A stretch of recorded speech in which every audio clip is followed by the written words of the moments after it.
Hello दोस्तों, स्वागत है आपका आपके अपने यूट्यूब चैनल स्टडी विथ एजे में। इसमें आज की वीडियो में मैं आप लोगों के लिए लेकर के आया हूँ वार्षिक परीक्षा 2024 कक्षा 8वीं विषय विज्ञान का ये पेपर है। किस प्रकार से आपका पेपर आएगा, क्या क्या चीज़ें उसमें पूछी जाएंगी, ये सारी चीज़ें मैं इसमें लेकर के आया हूँ। और दोस्तों 12 मार्च को आपका पेपर होने वाला है। जो आपका विज्ञान का पेपर है वो 12 मार्च को होगा कक्षा 8वीं का। तो उस पेपर में, उस परीक्षा में किस प्रकार के प्रश्न आएंगे, कौन कौन से प्रश्न आपको पढ़ के जाना चाहिए, कैसे उनके उत्तर लिखना है, सारी चीज़ें इस वीडियो में मैं आपके लिए लेकर के आया हूँ। दोस्तों आपका पेपर पूर्णांक आपका 60 नंबर का है, यानी 60 नंबर का आपका पेपर होगा और कुल 24 प्रश्न आपके परीक्षा में पूछे जाएंगे, जिसमें 10 विकल्प होंगे। विकल्प कैसे होंगे, क्या क्या उनके उत्तर हैं। और दोस्तों एक चीज़ बता दूं कि मैं आपके सभी विषय की 50-50 वैकल्पिक प्रश्नों की वीडियो चैनल पर डाल दिया हूँ, है ना, जिनमें एक एक विषय के 50 वैकल्पिक प्रश्न हैं। तो उन वैकल्पिक प्रश्नों की वीडियो देखने के लिए चैनल सब्सक्राइब करें, ताकि वहाँ से काफ़ी प्रश्न आपकी परीक्षा में आएंगे, उनमें सिर्फ वैकल्पिक प्रश्न हैं। तो उन्हें पढ़ें, देखें, समझें और जानें कि क्या उनके उत्तर लिखना है, क्योंकि काफ़ी सारी चीज़ें हैं जो आपसे छूट जाती हैं, तो वो सब ना छूटे और परीक्षा में आपके काफ़ी अच्छे नंबर आएँ। इसके लिए मैं अलग से मेहनत करके उन वीडियो को बनाया हूँ, तो उन्हें आप ज़रूर से देखें। आइए देखते हैं आपका 12 मार्च का जो पेपर है वो किस प्रकार से होगा विज्ञान विषय का।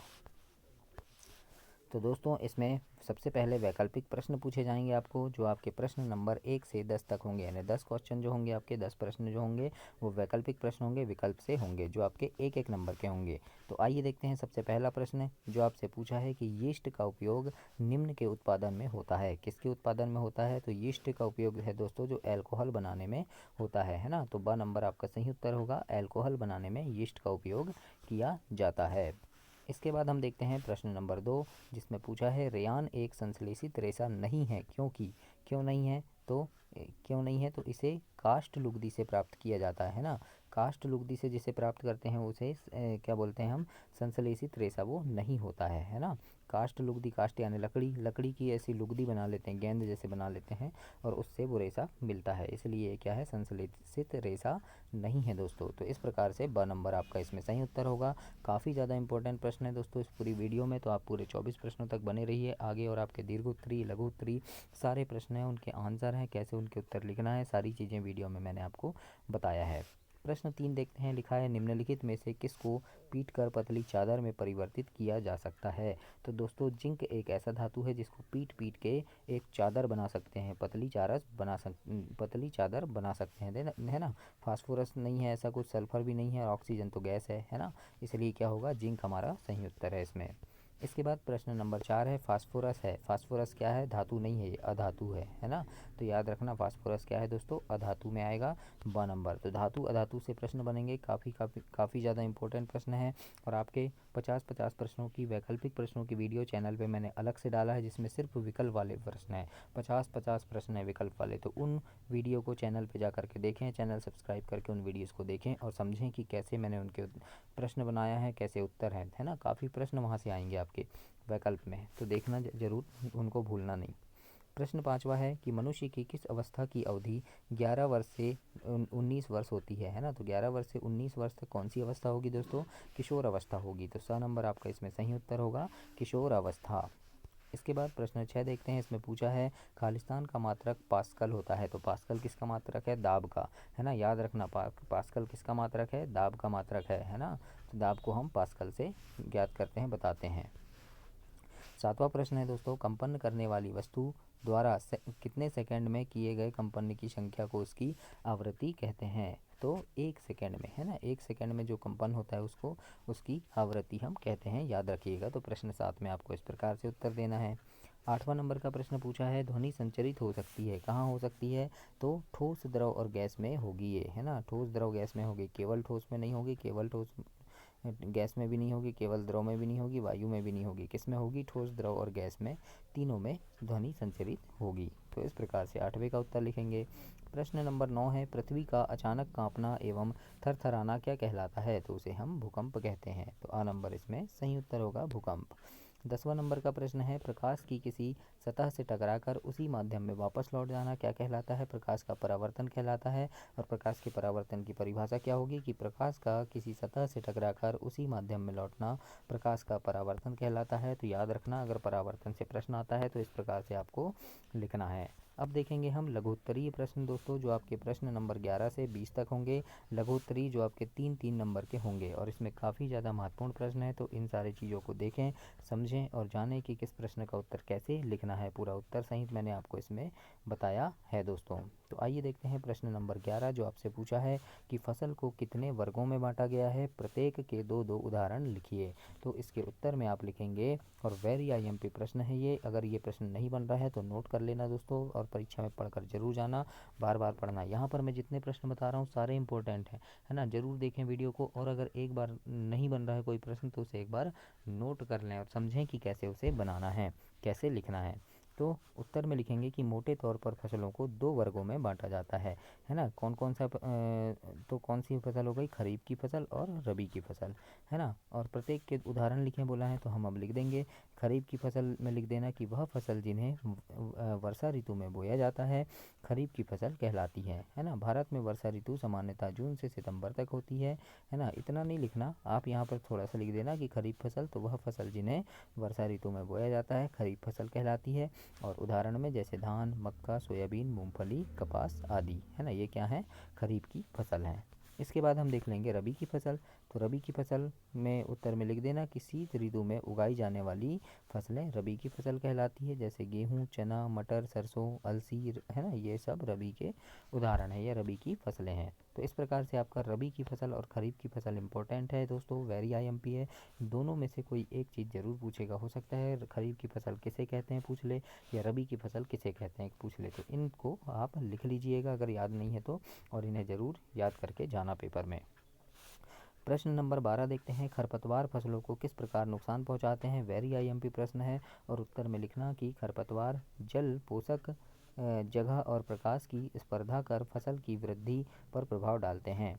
कुछ खरपतवार कटाई में भी बाधा डालते हैं तथा मनुष्य एवं पशुओं के लिए विषैले हो सकते हैं। इस प्रकार से प्रश्न नंबर 12 के उत्तर में आप लिखेंगे। इसके बाद प्रश्न 13 है, जिसमें लिखा है प्रतिजैविक का उपयोग करते समय हमें क्या क्या सावधानियां रखनी चाहिए। प्रतिजैविक यानी एंटीबायोटिक, है ना। तो उत्तर में लिखना कि, और ये आपका वेरी IMP प्रश्न है दोस्तों प्रतिजैविक वाला, तो इसको आप ज़रूर से पढ़ लीजिए, और अगर याद रखना है तो याद रखना, नहीं तो लिख लें, बार बार इसे पढ़ते रहें। इसके बाद उत्तर में लिखना कि प्रतिजैविक के बारे में जो पूछा गया है आपसे, प्रश्न क्या था कि प्रतिजैविक का उपयोग करते समय हमें क्या क्या सावधानियां रखनी चाहिए। तो इसके उत्तर में लिखना कि डॉक्टर की सलाह पर ही प्रतिजैविक की दवाएं लेनी चाहिए तथा उस दवा का कोर्स भी पूरा करना चाहिए। यदि आप प्रतिजैविक उस समय लेंगे जब उसकी आवश्यकता नहीं है, तो अगली बार जब आप बीमार होंगे और आपको प्रतिजैविक की आवश्यकता होगी तो वह उतनी प्रभावी नहीं होगी, है ना। इसके अतिरिक्त अनावश्यक रूप से ली गई प्रतिजैविक शरीर में उपस्थित उपयोगी जीवाणु भी नष्ट कर देती है। सर्दी, जुकाम एवं फ्लू में प्रतिजैविक प्रभावशाली नहीं है, क्योंकि यह रोग विषाणु द्वारा होते हैं, है ना। इसलिए प्रतिजैविक क्या करना चाहिए, हमें ये सावधानी रखनी चाहिए प्रतिजैविक लेते समय कि डॉक्टर के सलाह से लेना चाहिए, है ना। तो इस प्रकार से आपको उत्तर में लिखना है। प्रश्न 14 है, इसमें लिखना कि नायलॉन के किस गुण के कारण उसका उपयोग कपड़ों के निर्माण में होता है। तो उत्तर में लिखना कि नायलॉन रेशा प्रबल, प्रत्यास्थ और हल्का होता है। यह चमकीला और धुलने में सुगम होता है, अतः इसका प्रयोग कपड़ों के निर्माण में किया जाता है। इस प्रकार से प्रश्न 14 के उत्तर में लिखेंगे आप। इसके बाद 15 नंबर का प्रश्न है दोस्तों कि आघात वर्धनीयता को समझाइए। तो उत्तर में लिखना धातुओं का वह गुण जिसके कारण उन्हें पीट कर सीट में परिवर्तित कर देते हैं, है ना, उसे हम आघात वर्धनीयता कहते हैं। और यह धातुओं का अभिलाक्षणिक गुण है। मतलब कोई भी धातु है, जैसे ये लोहा है मान लो, इसको हम इतना पीटेंगे कि ये टीन की चादर ऐसे बन जाएगा फैल के, तो ये इसी को क्या कहते हैं हम, ये आघात वर्धनीयता कहते हैं, याद रखिएगा। प्रश्न नंबर 16 है कि भारत में प्राकृतिक गैस कहाँ कहाँ पाई जाती है। इंपॉर्टेंट प्रश्न है, तो इसमें लिखना कि हमारे देश में प्राकृतिक गैस त्रिपुरा, राजस्थान, महाराष्ट्र और कृष्णा गोदावरी डेल्टा में पाई जाती है। इस प्रकार से 16 का उत्तर लिखेंगे।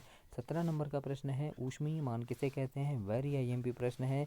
ईंधन के ऊष्मीय मान को किस मात्रक द्वारा प्रदर्शित किया जाता है। तो याद रखिएगा कि किसी ईंधन के 1 किलोग्राम के पूर्ण दहन से प्राप्त ऊष्मा उसका ऊष्मीयमान कहलाती है। ईंधन के ऊष्मीयमान को किलो जूल प्रति किलोग्राम मात्रक द्वारा प्रदर्शित किया जाता है। इस प्रकार से प्रश्न 17 के उत्तर में आप लिखेंगे। इसके बाद प्रश्न नंबर 18 है। इसमें लिखा है सबसे बड़ी कोशिका का नाम एवं उसका साइज लिखिए। तो उत्तर में लिखना है कि सबसे बड़ी जो कोशिका है वो शुतुरमुर्ग का अंडा है, जिसका साइज 170 mm से 130 mm यानी मिलीमीटर होता है। mm यानी मिलीमीटर, है ना। तो इस प्रकार से आप 18 के उत्तर में लिखेंगे। 19 नंबर का प्रश्न है दोस्तों, किसी पृष्ठ पर लगने वाले दाब को परिभाषित कीजिए एवं सूत्र विज्ञान लिखिए, है ना। तो उत्तर में लिखना कि किसी पृष्ठ के प्रति एकांक क्षेत्रफल पर लगने वाले बल को हम दाब कहते हैं, और इसका सूत्र है दाब बराबर बल बटे क्षेत्रफल, है ना। ऐसे लिख लेंगे, दाब बराबर क्या होता है, ऊपर हो जाएगा बल बटे क्षेत्रफल, है ना। इस प्रकार से आपको सूत्र लिखना है। 20वां नंबर का प्रश्न है, कैरम बोर्ड पर महीन पाउडर क्यों छिड़कते हैं। तो उत्तर में लिखना कि घर्षण को कम करने के लिए कैरम बोर्ड पर महीन पाउडर को छिड़का जाता है। इस प्रकार से प्रश्न 20 के उत्तर में हम लिखेंगे।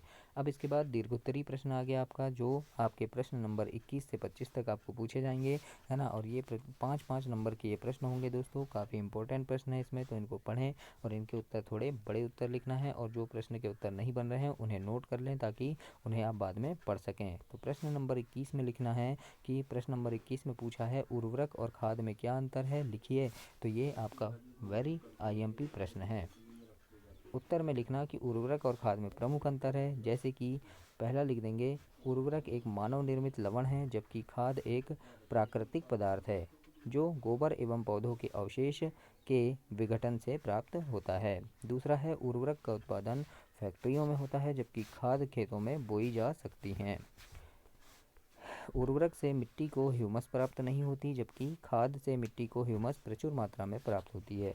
और चौथा है कि उर्वरक में पादप पोषक जैसे कि नाइट्रोजन, फास्फोरस तथा पोटेशियम प्रचुरता में होते हैं, जबकि खाद में पादप पोषक तुलनात्मक रूप से कम होते हैं। इस प्रकार से प्रश्न नंबर 21 का उत्तर इसमें लिखना है। अब 22 नंबर में जैसे पूछा है ध्वनि प्रदूषण क्या है, ध्वनि प्रदूषण के प्रमुख कारणों का उल्लेख कीजिए, वेरी IMP है ये।